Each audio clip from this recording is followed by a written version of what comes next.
As a young person in your 20s or in your 30s, one of the biggest financial mistakes you can ever make is buying a house for yourself. I mean, buying a house for your personal consumption, buying a house that you want to stay inside is one of the biggest financial mistakes that you can ever make. You see, the truth is, you might never recover from this. If care is not taken, you might live to regret this wrong financial decision all through your life. Now, let me tell you exactly what I mean.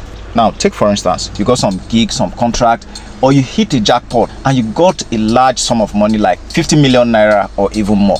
And the only thing you thought of is to go and buy a house for yourself or go and build a house for yourself. Man, it is one of the wrong decisions that you can do. You see, large sum of money like this have what we call a life cycle. What this means is sometimes they can come just once in your lifetime. And sometimes if the universe is kind enough to you, then that same amount of money might come to you in 20 years time. And you know what? If you're in your 30s, you might remain broke for the rest of your life. If you take that 50 million naira to go and build a 2-bedroom or 3-bedroom flat for yourself, it is okay. It is fine. You now own a house. Yes, you are now a landlord. Yes, you're now feeling like Odogu. But you know what? You are a broke landlord.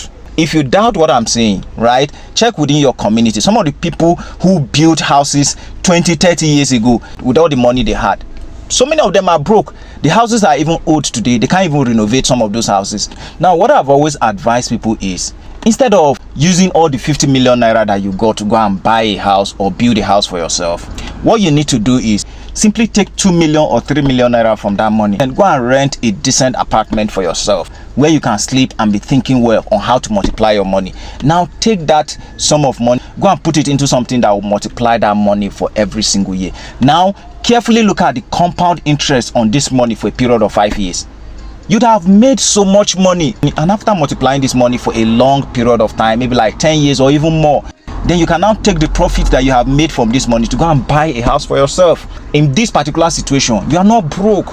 You've still got some cash. You have been able to establish yourself. So the money you are using to buy a house at this stage is a profit that you are making from that 50 million naira that you made many years ago.